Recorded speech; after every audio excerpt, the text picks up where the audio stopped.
Alright guys, welcome to another beer review, and today we're going over to Runaway Brewery, and this is their Pale Ale, clocking in at 4.7% ABV. Best before is October 2019, 330ml bottle.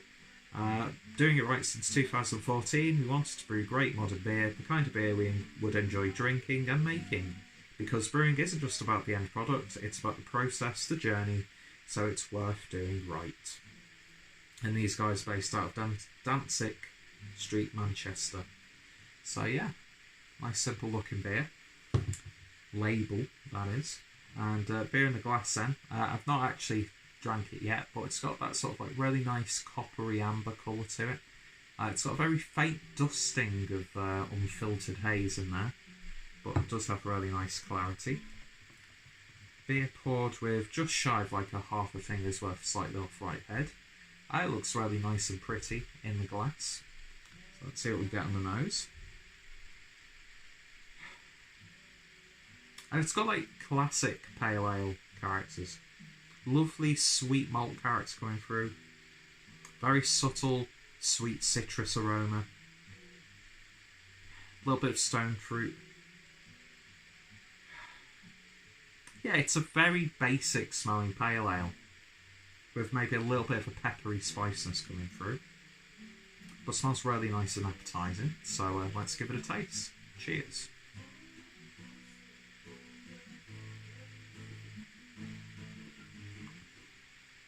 And when you first take that first sip, big bitterness up front.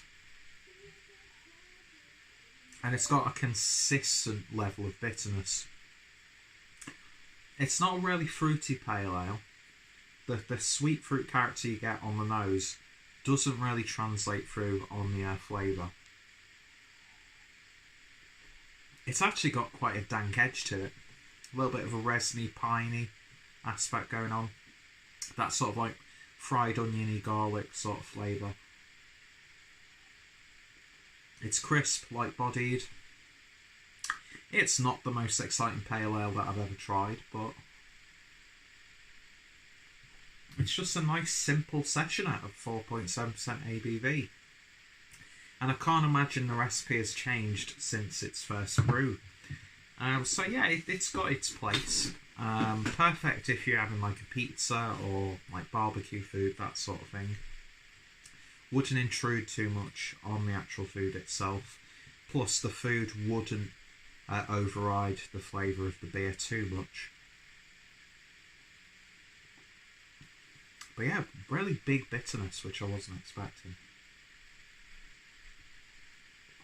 It's solid. The only thing I would say is there's nothing really making me want to go out of my way to get another can of this or bottle of this anytime soon, if I'm being honest.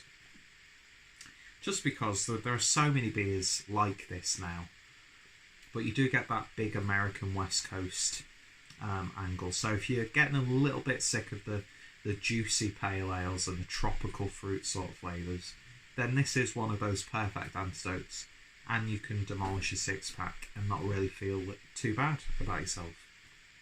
Do you know what I mean? But, I mean, don't get me wrong, I would happily have a few bottles of these. Do you know what I mean? It's just a really great turn your brain off and just enjoy a beer sort of one. And if you're getting into these, don't know what to voice then. If you're getting into these sorts of beers and the world of craft beer, then you're probably going to enjoy this one a lot. So it's definitely got its place, but it just falls a little in the background, and there's really nothing wrong with that. So if you just wanted a nice simple sessioner, then you could do much worse than Runaway Pale Ale. In terms of a rating, I would give that probably just about a 7 out of 10. I would drink it again, but I know that there would be multiple options that I would pick at the same price point, at the same level of accessibility, and yeah, but as I said, I've drank much worse, and I've paid much more for much worse, so got to think relative, I suppose. But yeah, not bad. 7 out of 10. If you've tried it, let me know your thoughts and opinions down below. And if you tried any other beers from Runaway Brewery, then of course your thoughts and recommendations are always welcome. And yeah, thank you guys for watching, and I shall hopefully see you next time in the next review. Cheers.